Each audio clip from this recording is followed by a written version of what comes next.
예. 오늘 이렇게 말씀하신 그런데 전달이 되어갖고 혹시 지금 신분에 불리하게 없지 않습니까? 조심하는 게 좋지 않을까요? 근데 이미 제가 너무 많은 방송에서 막 떠들어댔기 때문에 큰 의미 그리고 이제 어쨌든 보석에서는 정확하게 이제 집회를 못하게 하는 거고 나머지는 상관없는데 이제 이른바 고소를 한 JTBC 법인에 대한 피해자에 대한 이제 위해 이거의 문제인데 저는 지금 결론부터 말씀드리면은 JTBC 손석희 정도가 이 일을 꾸몄다고 보진 않기 때문에 검찰이 최소한 같이 가담했다 보니까 그쪽을 제가 공격할 일이 없어졌어요. JTBC 쪽을 재판하는 과정에서 우리는 검찰이 더 강하게 들어왔다고 생각하고 그렇게 지금 법정에서 주장하고 있으니까요. 그래서 큰 문제 없을 거고요.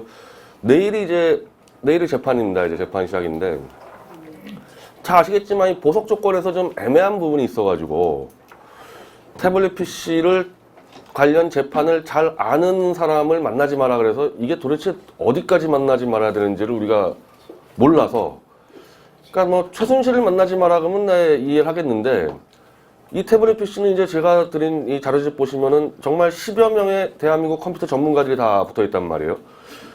그럼 이런 사람도 만나면 안 되는 거냐. 그래서 차기한 변호사가 보석 변경 신청서를 냈는데 오늘까지도 재판부가 답변이 없어요. 그러니까 제가 지금 누구를 어디까지 만나고 어디까지 안 만나야 되는지 재판부가 지정을 안 해줬기 때문에 그냥 나도 막 가겠다 그러면은 저런 식으로 하는데 그래서 크게 개의치 않고 있습니다.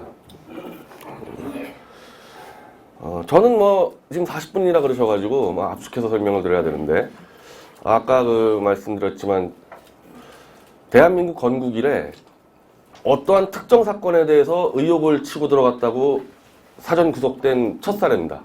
없어요.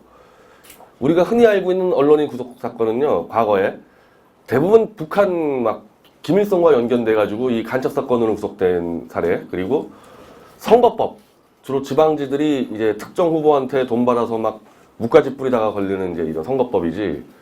우리는 그런 이념, 어찌 냉정하면 이념이라든지 안보라든지 선거와 전혀 관계없는 특정 사건에 대해서 의혹했다고 사전 구속된 첫 사례고 OECD 국가에서 원래 없었다가 이걸 미국의 타라오 박사가 조사했는데 최근에 지금 터키가 좀 이상하게 됐잖아요, 나라가.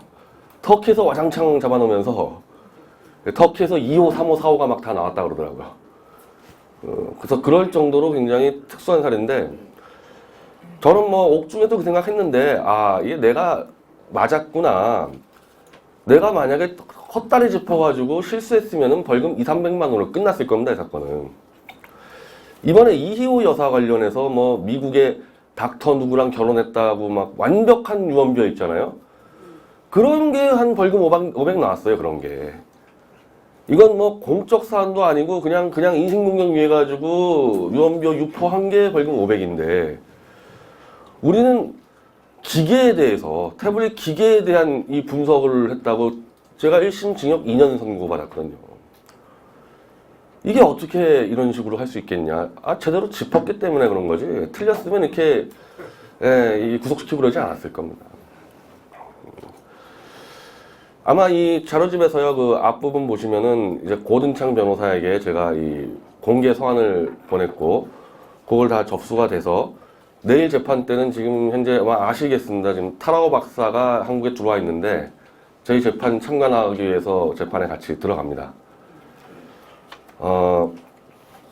저는 이미 다 공개 서한 됐고 아마 재판부도 지금 다 파악을 할 텐데 솔직히 전 재판부 신뢰할 수가 없어요.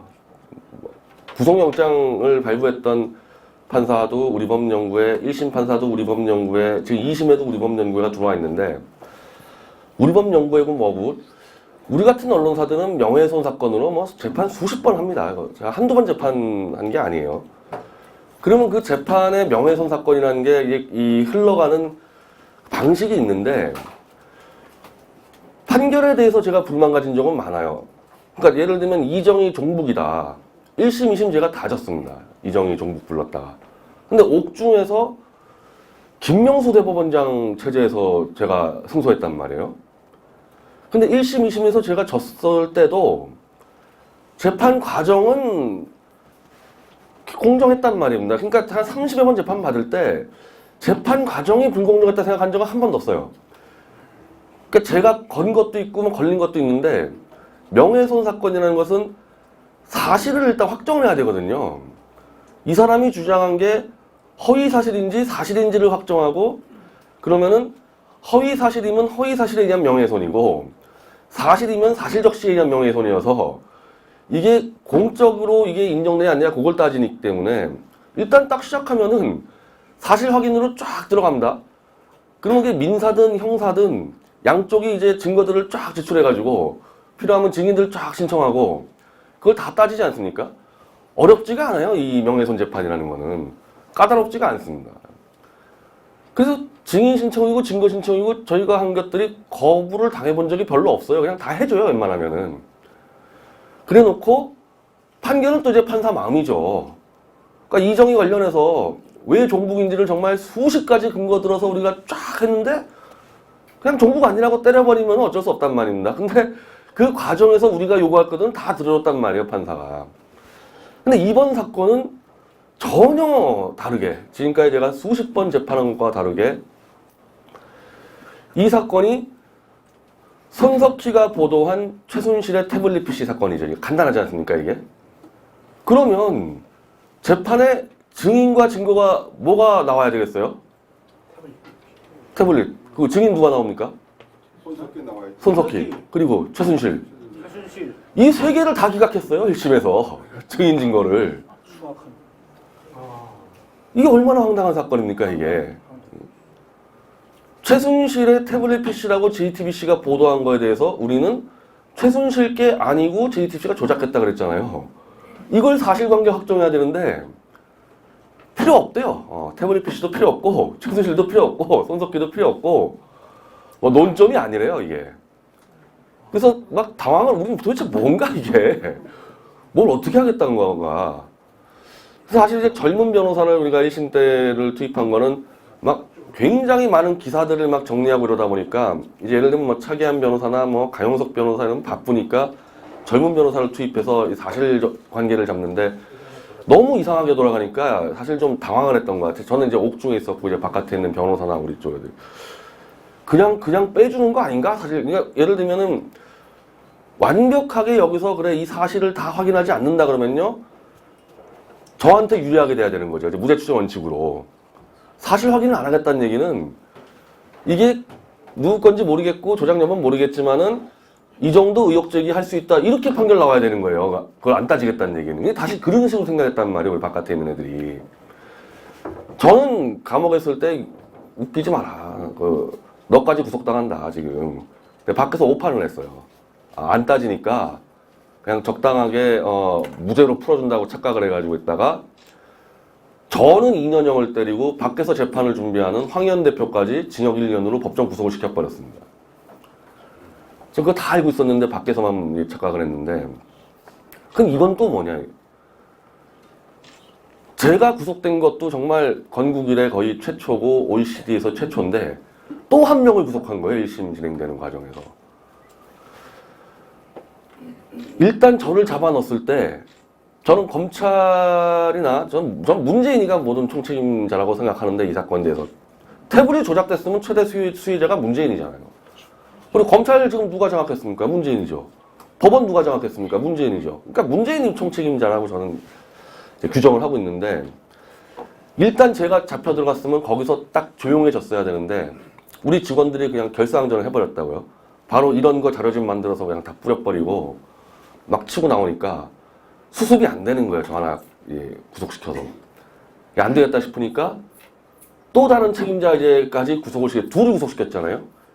여기서 끝나야 되는데 오히려 이제 11월, 그러니까 작년 11월부터 지금까지 사실 제가 감옥 가기 전에 태블릿 조작소를 제기했던 거는 사실은 JTBC 보도가 한 26건이 오보가 나왔어요. 이 태블릿 보도에 관련해서. 우리는 태블릿 자체를 JTBC나 검찰이 어떻게 건드렸는지는 상세하게 파악은 할 수 없었던 상황입니다. 자료가 없어가지고. 근데 예를 들면 뭐 여기 언론 출신도 있겠지만은 단독 특종 보도를 어떤 언론사가 했다 그러면요. 그 특종하는 과정이니 그 특종에 대해서 오보를 때릴 수 있습니까? 특정 보도는 정말 보안을 통해서 데스크가 다 따져가지고 그냥 확 찔러서 치는 건데 어떻게 자기들이 입수해놓고서 그 입수하는 과정에 다 오보가 나오냔 말이에요. 거기서 시작된 거예요, 처음에는. 그러면서 너무 이상한 이 오보들이 팍팍팍 이제 드러나기 시작하는데 JTBC 손석희 사장이 직접 이 멘트를 하면서 그 당시에요, 10월 26일입니다. 예, 2016년도. 최순실이 태블릿 PC를 들고 다니면서 문서를 다 수정하고 했다. 연설문 다 고쳤다. 태블릿 PC로. 이렇게 보도해 놨는데 태블릿 PC를 딱 분석하니까 이거 검찰 발표예요. 문서 수정 기능이 없어요. 그러니까 문서를 수정할 수가 없는 태블릿 PC예요.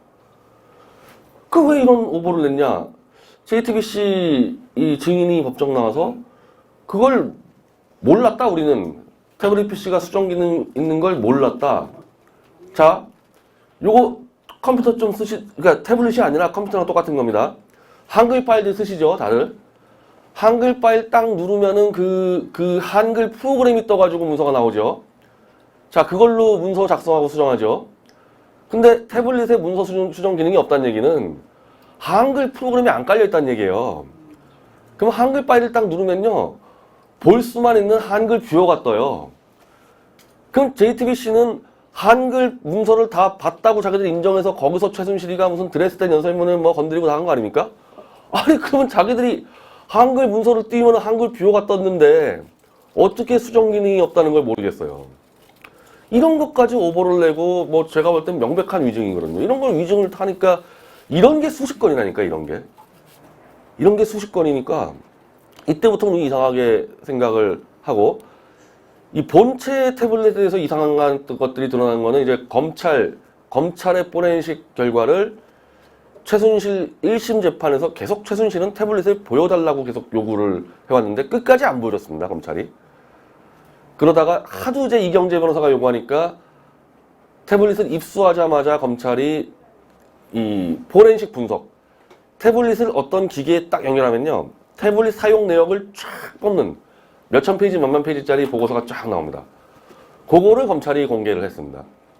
이제 거기서 우리가 이제 딱 짚은 게 이제 워낙 검찰 보고서가 허접하고 허술해서 참 알아보기도 힘들었는데 태블릿 PC의 연락처에 청와대 김모 행정관의 여자 사람 친구 사진과 연락처가 나왔습니다. 여자 사람 친구라는 의미 아시죠? 애인은 아닌 그냥 친한. 그래서 그 여자에 대해서는 청와대나 박근혜 캠프 사람도 잘 몰라요. 그냥 특정 친구니까. 캠프에 일은 했다는데 거의 한두 명만 알고 있는 그 청와대 행정관 여자 사람 친구 사진과 연락처에 딱 나와 있으니까 우린 처음부터 저 태블릿 PC가 청와대 공룡이라고 주장을 해왔던 겁니다. 공룡이에요. 그러면 최순실 거면 이건 제가 시작부터 문제 제기한 거죠. 최순실의 딸 정유라 사진이나 뭐 손녀 사진이나 이런 게 나와야 되는 거 아니냐, 태블릿 PC에. 왜 없냐, 그런 사진들이. 근데 떡하니 그냥 연락처에 그 청와대 행정관 여자 사람 친구가 나왔으니까 서로 모릅니다. 이건 양쪽이 다 인정했어요. 최순실 몰라요. 이게 어떻게 들어가 있냐는 거죠. 이게 이 태블릿 PC에. 그거 말고도 이제 국과수에서 이 검찰 포렌식 가지고 도저히 인정 못하겠다 해서 1심에서 이제 국과수에 의뢰를 해서 막판에 재분석을 하는데 그때 이제 국과수에다가 정확하게 누가 썼는지를 밝히라고 요구를 했죠. 최순실 쪽에서. 애매하게 답변했습니다. 애매하게. 근데 일단 1안과 2안이 있는데 1안에는 다수의 사용자가 있었다는 정황이 많다. 그건 뭐냐면 이 스마트폰이나 태블릿 PC나 이제 개인용 기기잖아요. 이게 데스크탑은 공용으로 쓰지만 사실 이제 태블릿은 개인용인데 개인용으로 보기에는 이 태블릿을 사용하기 위해서 계정 메일을 등록하는데 계정 메일이 너무 많이 바뀌었다 이거예요. 개인으로 썼다고 볼 수 없고 다수가 사용했을 가능성이 있다. 저희 원래 추론과 똑같잖아요. 청와대 공룡이다. 그래 놓고서 이제 또 이 안에다가는 뭐 한 명이 썼을 것도 또 배제할 수 없다. 그러니까 1안이 일단은 다수의 사용자니까 우리는 이제 그게 이제 맞다고 생각을 했던 거고, 실제로 최순실이 썼다고는 답변을 못했어요. 국가수가. 답변할 수가 없었죠. 다수가 사용한 흔적이 있는데 어떻게 최순실 거라고 얘기를 하겠습니까? 근데 검찰이 JTBC와 함께 국가수 보고서를 왜곡 조작했죠. 국가수 보고서를 조작해서 국가수가 최순실 거라고 과학적으로 입증했다. 이걸 확 돌려버렸습니다. 보고서 55페이지에 어디 한 줄도 안 나와 있는데. 그래서 최순실 2심에서 결국 이 증인으로 그냥 불러서 국가수 연구원이 증인으로 출석을 해서 이제 이경재 변호사가 바로 물어봤죠. 당신들이 이게 최순실께 과학적으로 맞다고 결론 내렸냐? 없다. 아니요. 단호하겠다는 얘기했습니다. 그런 적 없다. 검찰과 JTBC가 거짓말한 겁니다. 그런데 그 기사를 그때 현장에 한 30명의 기자들이 있었는데 다 지금까지는 검찰 JTBC 말만 갖다 쓴 기자들이 이 기사를 한 건도 안 썼어요. 한 건도 안 썼어요. 이제 자기들이 지른 거랑 180도 다른 얘기가 나오니까 한 건도 안 썼고 우리만 썼죠. 미디어워치만 국가수 최순실 거라고 결론 내린 적 없다. 다음날 구속영장 떨어졌어요. 저한테. 다음날. 전 이것 때문에 구속됐다고 봐요. 국가수 가지고 거짓말 하다가 된통 걸리니까 이거 빨리 잡아놔서 묻어버리겠다. 사실은 저희가 기사 쓰고 이제 그냥 집회 들어가고 한판 벌이려고 그랬는데 바로 다음날 구속영장 떨어진 겁니다. 진실이 드러나는 순간에 구속영장을 발부한 거고, 구속영장 실질심사 같은 경우는 이제 길게 얘기 안 하는데, 이거 제가 판단할 땐요, 영장 실질심사가 무조건 공개 재판해야 됩니다. 이 비공개로 하니까 그냥 막 나가요, 판사가. 그냥 막 나갑니다. 제가 이거 사법부에다 어떻게 청원을 내려고 그러는데, 원하는 사람에 한해서는 영장 실질심사 공개로 하자. 공개였으면 저렇게까지 못했을 거예요. 그리고 이제 뭐 잠시 포토라인도 말씀드리면은, 포토라인 대해서 뭐 인권침해라 그러는데, 저는 사실 포토라인을 활용하려고 그랬거든요. 기자들이 너무 기사를 안 썼기 때문에, 포토라인에 기자들 한 80명 온단 말이에요. 야, 잘 됐다. 이때 내가 그냥 다 밝히겠다 해가지고. 막 얘기하는데 그냥 끌고 가버리는 거예요, 이 검찰 직원이. 이상하다. 포토라인은 뭐 알 권리를 충족시킨다면서, 나 알 권리 얘기하려고 그러는데 잡아가 버린단 말이에요.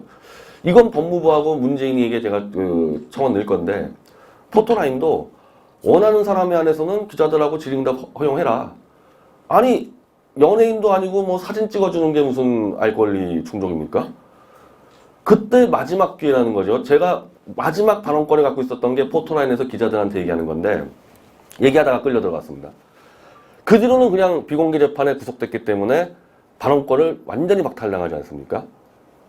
그 목적으로 구속을 했는데, 저는 그 생각을 해요. 만약에 제가 지금 말씀드린 대로 포토라인에서 기자들의 질의응답을 할 수 있는 기회를 10분 정도만 보장해 줬어도 과연 구속영장을 칠 수 있었을까? 그때 아마 다 드러났을 텐데. 구속영장에도 그걸로 적어놨습니다. 국가수가 최순실 거로 인정했다. 구속영장 자체에다가 거짓말을 다 갖다 적어놨는데요. 뭐. 정호성이 최순실이 썼다고 인정했다? 다 거짓말이라는 거예요. 정호성 판결문에도 그런 말이 없고, 정호성은 일관적으로 나는 최순실에게 이메일로 줬을 뿐이지 그걸 최순실이 뭘로 받아봤는지를 내가 어떻게 하냐. 이게 상식적이잖아요. 그렇게 얘기했는데 구속영장에는 정호성도 인정해. 다 거짓말로. 정말 충격적입니다. 이게 아무리 검찰과 이 피의자가 대립관계여도 검찰은 공권력이잖아요. 그 거짓말을 막 갖다 영장에다 받아놓고 판사는 그냥 거짓말을 읽어버리고, 뭐 1심 판사 때는 뭐 더 황당하지만은 그런 식으로 전 정치적 정략적으로 구속됐다고 이제 보는 거죠.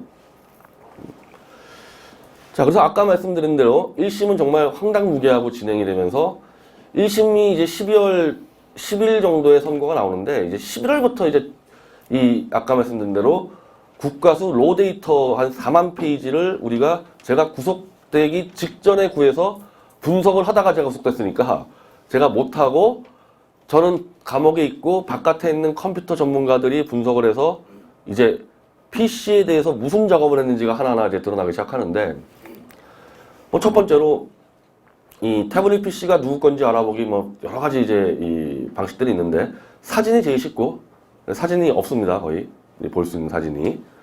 그런데 그 문자나 카카오톡 대화록 있잖아요. 문자나 이런 것들. 그게 한 A4 한 100매 분량이 삭제됐어요. 문자나 카카오톡 주고받은 대화록이. 그 삭제됐습니다. JTBC 보관 기록 내에서. 하여튼 컴퓨터 기록에 그렇게 나와요. 그리고 카카오톡 친구 목록이 삭제됐습니다. 카카오톡 친구 누군지 쫙 보면은 최순실 거면 뭐 정유라니 뭐 그 남편 있죠. 그쵸. 있을 거 아니에요. 그게 다 사라졌으니까. 다 JTBC 보관 기간 중에. 그러니까 누구 건지 특정할 수 있는 것들이 다 사라지기 시작한 겁니다, 이게. 그러면서 입수 과정에서 우리가 가장 강하게 의혹을 제기했던 부분이 태블릿 PC는 잠금 장치가 돼 있었다. 어떻게 현장에서 JTBC자가 잠금 장치를 풀어버렸냐. 그걸 JTBC는 우연히 그냥 하다가 풀었다 그러는데 14만 분의 1이에요, 확률상. 확률상 14만 분의 1에 대해서 의혹을 제기했는데 1심 판사가 확률만 가지고 의혹 제기한 거는 음해를 하기 위한 거다. 14만 분의 1이 나올 수 있냐고 의혹 제기한 게 음해래요, 음해. 근데 결국 컴퓨터 기록상으로는 비밀 패턴으로 푼 게 아니고 푸는 방법이 두 개가 있습니다. 비밀 패턴 우리가 이렇게 푸는 거 하나 있고 아까 말씀드린 계정 메일로 푸는 게 있어요. 메일 아이디하고 이 비번 쳐서 푸는 게 있는데 메일 아이디하고 비번 쳐서 풀었어요. 그게 기록이 나와요. 그러면 그 청와대 메일 아이디하고 비번을 JTBC 기자는 누구한테 받았냔 말입니다. 그러니까 제가 청와대 김모 행정관하고 공모했다는 얘기가 그런 부분들이거든요. 실제로 JTBC는 이건 뭐 일찌감치 우리가 알았지만은 태블릿 PC를 입수를 해서 개통자를 누군지를 일단 확인해야 될 거 아닙니까? 누구 건지 알려면은. 근데 개통자는 검찰 말고는 확인할 수가 없어요. 우리가 주었다, 태블릿 PC를. 스마트폰이든. 이거 누가 돈 주고 개통했는지는 우리는 알 수가 없어요. 그건 개인정보보호법에 걸리기 때문에 알려줄 수가 없거든요. JTBC는 알아냈습니다. 누가 개통했는지를. 청와대 김한수 행정관이 개통했다. 어떻게 알아냈냐 이거예요, 이거를. 김한수한테 본인에게 직접 듣지 않고 어떻게 알아냈냐. 1년간 답변 안 하고 질질 끌다가 법정에 나와서는 SKT 대리점 가서 알아냈다 그러는데 SKT 대리점에서 그거 알려주면요. 개인정보보호법 위반으로 7년 이하 징역 받습니다. SKT가. 받은 자는 5년 이하 징역. 정보 알려준 자는 7년 이하 징역인데 미친 사람이 아니고 SKT 대리점 직원이 이걸 어떻게 알려줍니까? 그러니까 당연히 대리점 어딘지도 밝히지 못하고 우린 당연히 그러면 증인 신청해야 되는 거예요. 그거 알려줬다는 사람을. 못 밝히고 그냥 버버버버 거리는 겁니다. 지금까지도 뭐 제대로 못 밝히고 있고 우리가 SKT에다가 공문을 보냈죠. 재판부 통해서. 분실한 태블릿 PC나 스마트폰을 대리점 들고 가면은 확인할 수 있냐? SK 그냥 딱 한 줄로 불가능하다고 딱 나왔습니다. 근데 이것도 우리가 틀렸다고 또 이제 유죄 근거로 쓰는데 저건 뭐 상식적으로 개통한 사람한테 듣지 않고는 저건 불가능하다. 이건 예전부터 주장했던 거고 아까 말씀드린 대로 이메일을 어떻게 비번을 알고 접속을 해서 태블릿을 열고 그 이메일 들어가서 이메일을 다 어떻게 확인했냔 말입니다. 누군가 알려주지 않고 어떻게 이메일 아이디하고 비번을 알겠냐는 겁니다. 다 이제 저희가 추론했던 증거들이 이제 튀어나오고 약간의 논란은 있지만 우리 쪽은 지금 그렇게 주장하는 부분이 있어요. 기록상으로. JTBC와 검찰이 최순실 거라고 강하게 주장한 근거 중에 카카오톡 닉네임이 선생님으로 설정돼 있고 정호성 등등 모든 사람들이 최순실을 선생님이라고 불렀다. 이거 딱 연결시켰단 말이에요. 그 선생님이 JTBC 보관 기관 중에 나타나기 시작한 겁니다. 없었다가 카카오톡 닉네임에. 그래서 우리는 JTBC가 설정했다. 선생님이라고 쳐넣었다 자기들이 이제 주장하는 거고. 근데 이제 이 컴퓨터 기록에 내는 건요. 일말의 가능성들이 있어요. 우리는 이제 99.9% 가지고 주장을 하는 거고 이 조작 기록들을. 근데 뭐 에러가 나고 뭐 자동으로 뭐 설정되고 이래가지고 뭐 0.1% 1%에 그냥 자동으로 됐을 가능성이 있다. 그래서 JTBC는 대부분 다 자동이라고 우기고 있습니다. 뭐든지 다 자동이라고 우기고 있는데, 자, 그러면 간단합니다. 우리가 얘기하는 거는, 그러면 다시 PC 가져오자. PC를 검찰이든 국가수든 정말 중요한 부분들은 많이 빼먹었어요. 자, 우리가 스마트폰이든 태블릿 PC든 개인 정보가 보관되는 유심 칩이라는 게 있습니다. 카드, 요즘에 스마트폰은 카드 많이 쓰죠. 카드 개인정보, 연락처 정보, 위치 정보들이 다 유심칩에 저장이 되는데, 그러면 모든 검찰과 경찰의 포렌식은 유심칩으로 시작합니다. 왜? 누구 건지 알고 시작해야 되니까. 안 했어요, 검찰하고 국가수하고 둘 다. 그거를. 그러면 일단 우리는, 자, JTBC는 무조건 자동이라고 주장을 하니까, 우린 조작이라 그러고 쟤들은 자동이라 그러니까, 그러면 PC를 꺼내서 유심칩부터 해가지고, 다시 한번 주장이 엇갈리는 부분들을 검증하자. 그럼 간단한 얘기 아니에요? 검증하면은? 그 얘기만 꺼내는 순간에, PC를 검증하자 얘기하는 순간에, 이 검사는 계속 아직도 저들은 반성하지 않고 있다. 아직도 반성하지 않고 또 다른 의혹을 퍼뜨리려고 PC를 꺼내들려고 그런다. 그게 제 5년 구형의 선고 이유입니다. 구형 이유가. PC를 검증하자고 주장한 게 그게 중형의 이유예요. 저는 2심 재판 가서 1심 때는 제가 이 변호사 자체가 이제 좀 잘못 판단한 게 있어서 근데 2심 가서 그랬습니다. 2심 가서 1심 상황 설명하면서 나는 진짜 1심 때는 쿠바나 무슨 평양 가서 재판받는 느낌이었다 이거. 명예훼손 재판 내가 한두 번 받아본 게 아닌데 증거를 채택하자 그러는 게 어떻게 중형의 근거로 되고 그거 가지고 선고를 해야 중형을. 신기록 세웠죠. 제가 이관왕. 명예훼손에서 구형 5년 한국 신기록. 선고 2년 한국 신기록. 여당이지만 저 드루킹은 저 업무방해거든요. 업무방해 구형 7년 한국 신기록. 선고 3년 6개월 한국 신기록. 둘이 이관왕이었어요. 구치소에서. 둘 다 사실은 이 경범죄거든요. 명예훼손이나 업무방해나. 정치를 엮여가지고 엄청난 중형들이 나온 겁니다. 이게.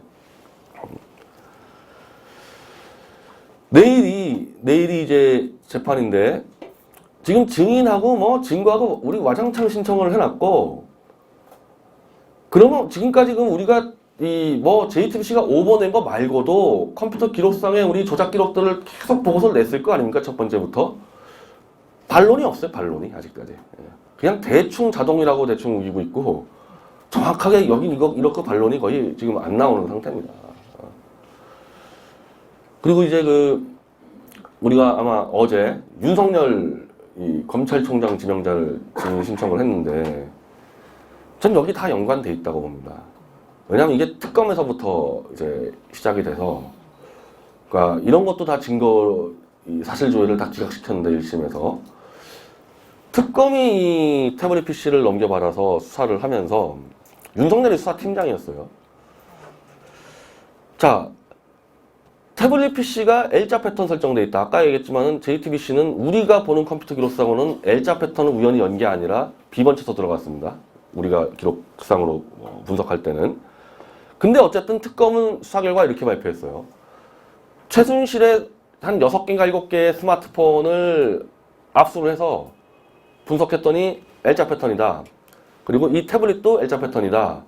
그러니 이 태블릿도 최순실 거다. 이게 윤석열 수사팀장이 발표한 태블릿이 최순실 거라는 근거인데 그러면 최순실이 6개의 스마트폰을 자기들이 분석해서 L자라고 확인했으면 그 기록을 내놔라. 우리가 볼 때는 왜 최순실은 시종일관 자기는 비밀 패턴을 설정하는 방법을 모르기 때문에 어떤 스마트폰도 비밀 패턴을 한 적이 없다 자기는. 그러면 그게 만약에 L자 패턴이 아니면 최순실 게 아니라는 유력한 증거가 돼버리잖아요. 이것도 법원이 기각을 했습니다. 1심에서 필요 없다고 이것도. 그래서 이번에 또 넣었는데 우리가 그 정도가 아니라 우리 윤석열이 증인 신청해야겠다. 불러라 윤석열. 특검 때 저거 똑바로 수사 안 한 게 있고 중앙지검장 때 국회에 나와가지고 아까 내가 말씀드린 대로 정호성이 최순실이 태블릿을 쓴 것을 인정했다는 거짓말을 국회에서 했기 때문에 위증을 했어요. 윤석열은. 위증을 한 겁니다. 그래서 우리 쪽에서는 사실조회를 받던지 그렇지 않으면 윤석열이를 부르던지. 그래서 증인 지금 수가 한 15명이 넘어가 있고 이미 태블릿 PC 검증에 대해서 하고 우리가 국내에 어떤 학회하고 지금 좀 자문을 받고 있고 미국 쪽 이제 포렌식 연구소하고도 지금 좀 취하고 있어요. 왜? 우리는 상황을 봐가지고 모든 이 컴퓨터 분석은 검찰과 경찰의 수사와 연결되기 때문에 밥벌이 문제가 있어요. 밥벌이 문제가. 예. 검찰이 만약에 이걸 조작을 했다. 웬만한 민간 우리 포렌식 연구소가 검찰의 범죄를 밝혀낼 수 있겠냐 이게. 그래서 미국 쪽하고 할 생각도 있는 거고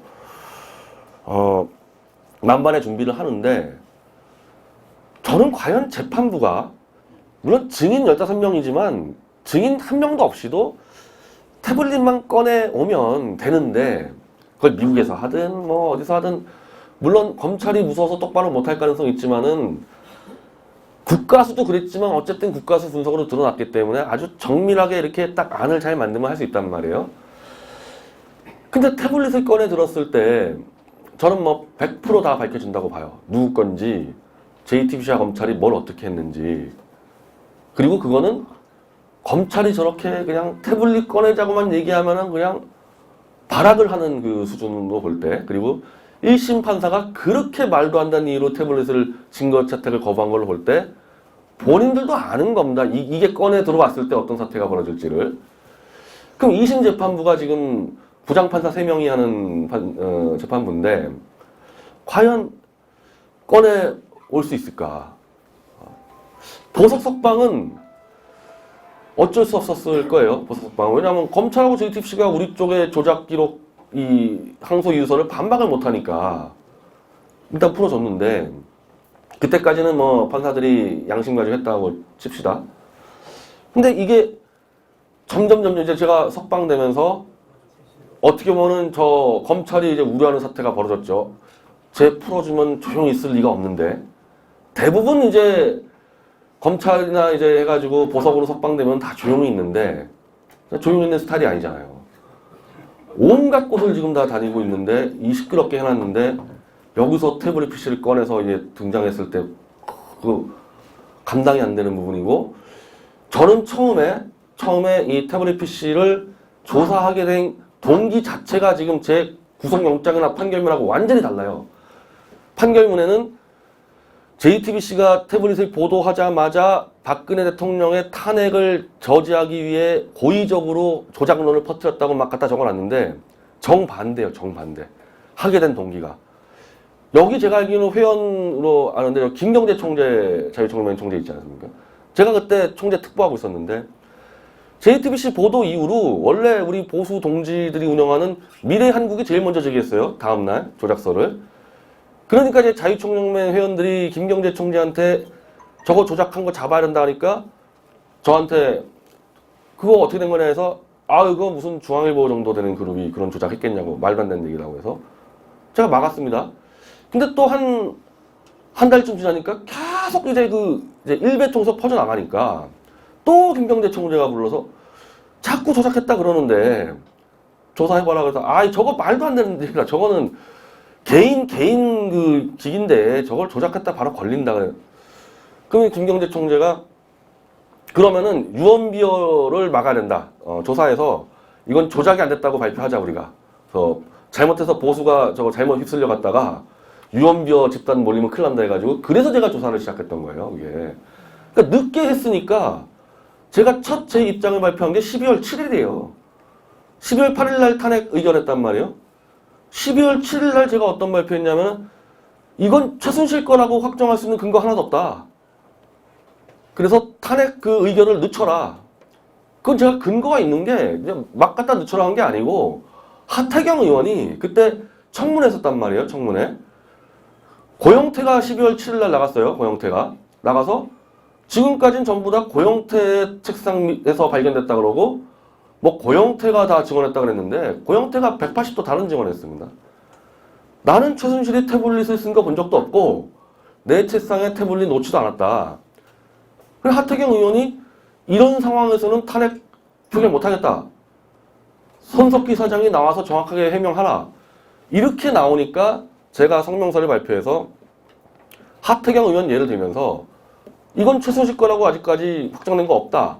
그러면 하태경 의원이 주장하는 대로 표결 연기해라. 이걸 제가 처음 한 건데, 자, 이 과정이 그렇잖아요. 제가 지금 탄핵 막으려고 일부러 지금 조사한 게 아니란 말이에요, 얘를. 이걸 다 제가 제출했는데도 검찰과 법원은 처음부터 탄핵을 막으려고 제가 고의로 허위사실 유포했다. 이렇게 선고가 나왔단 말입니다. 나는 그게 아닌데. 그럼 이게 뭘 의미하냐? 본인들이 그렇게 생각하는 거예요. 태블릿 조작 적발되면 탄핵이 다 뒤집어지겠구나. 본인들이 그렇게 생각하니까 갖다 쓴 거 아니겠어요? 선고, 판결문이나 구속영장에? 그럼 좋다. 그러면은, 그런 상황이면은, 자, 탄핵이 만약에, 와, 사기 탄핵이다. 이게 막 들끓고 일어나면은, 이 태블릿 조작과 사기 탄핵의 최대 수혜자인 문재인이가 흔들릴 거 아니에요? 본인들 표현 그대로 따른다면은, 저는 그 생각 한 적이 없는데, 그 문재인이가 이걸 그냥 보고 있겠냔 말인데, 이 재판을. 태블릿을 꺼내오는 것을 문재인이가 그냥 멍하니 보고 있겠냐는 거예요. 하나 이거하고 좀 비슷한 사건이 똑같은 차기한 변호사가 담당하는 거예요.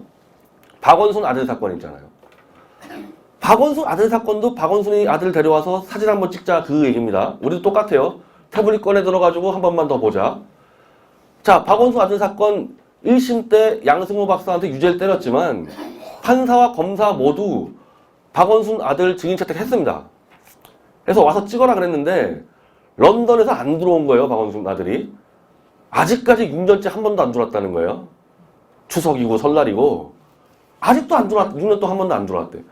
들어오면 그 친구는 법원 와서 찍어야 돼요.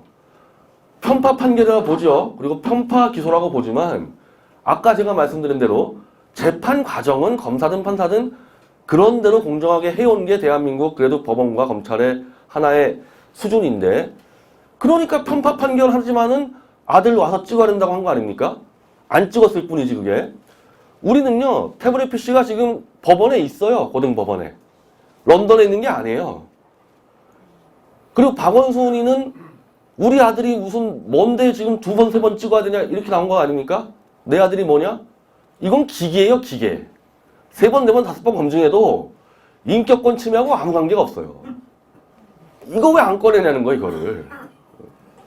저는 거의 지금 이제 검찰, 법원 다 막판에 몰렸다고 봐요. 이거 안 꺼내드릴 수가 없어요. 논리 다 막혀가지고. 그리고 역시 한 가지는 좋은 게 있더만요. 역시 2심 가니까 판사 3명 있다 보니까 1심 때처럼 막 나가지는 못하는 것 같습니다. 3심제라는 게 그래서, 그러니까 우리는 사실은 우리 같은 사건은 1심 때도 3심 3명의 재판관이 있어야 되는데 저는 일부러 단독으로 뺀 것 같고, 어떻게 이런 사건이 단독으로 갑니까? 지금 3심으로 가니까 그렇게 1심 때처럼 그냥 막가파로는 지금 못 가고 있고, 제가 그래서 이제, 이건 하루빨리 결론을 내려야겠다. 이거 질질 끌 이유가 없단 말이에요. 그냥 PC만 꺼내내면 게임 끝나는 것 같고, 설사, 자, 꺼내가지고, 최순실 거라고 입증될 가능성도 저는 0.001% 있다고 생각합니다. 꺼냈을 때. 그리고 JTBC가 주장한 대로 다 자동이다. 자동으로 갑자기 다 문자 사라졌다. 뭐 사진 폴더 사라졌다. 자동으로. 그 가능성도 0.0001%가 있다고 봐요. 이 기계라는 게 그래요. 항상 예외적인 상황이 있으니까. 그러면은 그런 결론이 나오면요, 저는 그냥 그래도 무죄예요. 네. 충분히 합리적으로 과학적으로 제기할 만한 문제 제기했기 때문에 그냥 그렇게 됐을 때 JTBC가 혐의를 벗는 거고 문재인이가 흔들림을 막는 거고, 저는 그냥 무죄가 되는 겁니다. 그래도 과학적으로 제기만 하니까. 왜 안 하냐는 거죠, 이거를. 그 JTBC가 무수하게 보석 석방되기, 제가 거의 당일날까지도 검찰은 포기했고, 석방되는 거 JTBC가 계속 집어넣는 겁니다. 석방시키면 안 된다. 우리 기자들이 아직도 피해를 받고 있고 고통에 뭐 신음하고 있고, 왜 안 꺼내드냐고. 태블릿 PC를 꺼내 들어가지고 깔끔하게 해소하면 되는데, 전 박원순 사건하고 굉장히 유사하게 가르지만은 이 사건이 더 쉽다. 그거보다는. 뭐 저긴 사람이 안 들어오는데 못 하겠어요. 근데 여긴 바로 법원 바로 있는데, 전 이미 어제 제가 이제 계속 이제 유튜브 나가서 지금 이야기를 하고, 내일은 제가 안 할 텐데 내일 재판 끝나고 공식 기자회견도 준비하는데, 법원이 만약에 2심 법원이 또다시 태블릿 PC 증거 채택을 기각을 하면 난 재판 안 받겠다. 그건 뭐 모든 컴퓨터 전문가, 모든 법조 전문가한테 물어봤을 때 태블릿 PC를 증거를 채택하지 않을 이유가 하나도 없는데도 불구하고 부장판사 3명이 증거 채택을 기각한다는 것은 저거는 문재인의 지령이라고 난 볼 수밖에 없기 때문에 문재인에게 지령받는 판사들한테 재판 안 받겠다. 안 나간다, 난 재판에. 그러면 저는 보석 조건상 도주가 되니까 좀 구속이 되는 겁니다. 구속하라 그러면. 네. 어차피 이거는 진실을 결판 내야 될 문제지 지금 이제 와서 제가 뭐 형량을 낮추고 무죄 받고 의미가 없고 신속한 결론을 내려야 되는데 얼마나 많은 압력이 들어가겠냐는 거예요. 이 판사 3명한테. 자기들 표현대로 태블릿 PC로 탄핵이 시작됐다고 하면은 문재인이부터 결사적으로 막을 거 아닙니까? 그거 어떻게 판사들이 태블릿 PC를 꺼내 들겠어요, 이 상황에서. 그래서 저도 배수진 치는 겁니다. 그렇게 비겁하게 하려면 난 재판 안 받고 감옥 들어가겠다. 지금 저는 여권까지 뺏겼어요. 난 명예훼손으로 여권제를 발급 안 해주고 지금 출국금지 다 시켰는데 제가 석방되는 데 있어서 미국 보수 지식인 20명의 탄원서가 뭐 저는 큰 역할을 했다고 보는데 물론 이제 김진태 의원, 조원진 의원들의 특검법 발의 12명의 특검 발의하고 지금 고준창 변호사 등등 미국 지식인 20명이 이제 탄원서 넣은 게 굉장히 큰 역할을 한 것 같은데 당장 지금 일본 쪽에서 그 미국의 그 보수주의 정치행동 그 행사를 일본에서 합니다. 도쿄에서. 제가 거기 가야 돼요. 거기 가야 되는데 저는 여권 바로 뺏겼습니다. 도대체 명예훼손 사건으로 왜 출국을 금지시킵니까? 그 제 구속 사유와 징역 사유에 도주 우려는 없어요. 원래 구속의 그 가장 핵심 이유는 증거인멸과 도주의 우려잖아요. 전 도주의 우려가 없고 저는 희한하게 위해 가능성으로 구속됐어요. 위해 가능성으로. 명예훼손 사건이 왜 구속을 안 당하냐면요. 명예훼손 사건으로 고소한 사람 치고 도망가는 사람 없습니다. 대부분. 법대로 해보자 그러고 나오라 그러지. 그 도주 우려가 없으니까 구속 안 시키는 거고 이미 공표된 글 가지고 따지니까 증거인멸 뭐 할 게 없는 거예요. 그러니까 도저히 이게 17,000명 중에서 3명 구속됐는데 그 구속당한 사람들이 어떤 걸로 구속됐냐면은 박근혜 대통령과 김정일이가 주석궁에서 그룹 섹스했다고 계속 떠들고 다니는 사람 구속됐거든요. 제가 지금 그 사람들하고 똑같은 상태가 됐는데 도주 우려와 증거인멸 우려가 없으니까 위해 가능성으로 제가 구속이 된 겁니다. 그게. 자 그러면은 일본을 가든 내가 워싱턴을 가든 도주 우려가 없는데 왜 여권을 안 내주냐는 말이에요. 우리가 이제 좀 겁주려고 막 갖다 썼죠. 미국 지식인, 일본 지식인 지금 다 만나고 있다 해가지고 다 거기서 다 우리가 컴퓨터 연구가들하고 다 상의하겠다. 그냥 바로 여권 뺏어버린 겁니다. 바로. 근데 이제 마무리 좀 뭐 하면서 했을 때 이제 저는 이제 그 싸움부터 해야 돼요. 여권 찾는 싸움부터 해야 되는데 내가 보면서 정말 기가 막힌 조항 하나 발견했는데 출국 금지 사유 중에서요. 법무부 장관이 10가지를 정하는데 외교 안보적으로 해악을 끼치는 인물에 대해서 법무부 장관이 직권으로 출국 금지가 가능한데 누구 출국 금지 시켜야 됩니까? 국가 안보와 외교에 해악을 끼치는 인물 출국 금지하는 조항이 있는데 누구부터 출국 금지 시켜야 돼요? 문재인. 왜 나를 출국? 저는 도쿄의 정치 행사에서 대한민국의 명예를 살리기 위해서 문재인이 같은 놈 내가 끌어내리겠다고 발제하러 나가는 사람을 출금지시키고 나갔다고 하면은 해악을 끼치는 인물이 자유롭게 왔다 갔다 하는.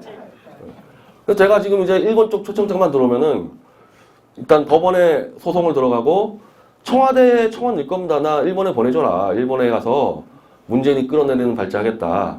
그래서 제가 그렇게 얘기했습니다. 우리가 알아서 문재인이 끌어낼 테니까 미국도 와요. 미국 지식인들도. 미국, 일본 너희들 가스라테프트 미략 같은 거 할 생각도 마라. 트럼프, 아베 미략. 우리가 알아서 끌어내린다, 문재인. 문재인 핑계대고 자꾸 그 둘이 야합하려고 그러는데, 그거를 얘기하는 게 외교, 안보, 국익에 얼마나 큰 기여를 하는 겁니까? 그러니까 나 보내달라고 청와대 청원을 하고, 2차 청원은 문재인이 출국 금지 시키라고 내가 청원하려고 그래요. 가장 100% 해당사예요, 저거는. 그래서 이 재판은 저는 단순히 무슨 손석희 무슨 검찰의 누구 재판부 누구가 아니라 핵심은 이 재판의 핵심은 좀 문재인 김정은이라 보기 때문에 전방위 정치 투쟁을 하는 거고 이런 정도 싸움하려면요 감옥 다시 들어갈 각오하지 않고는 할 수가 없어요.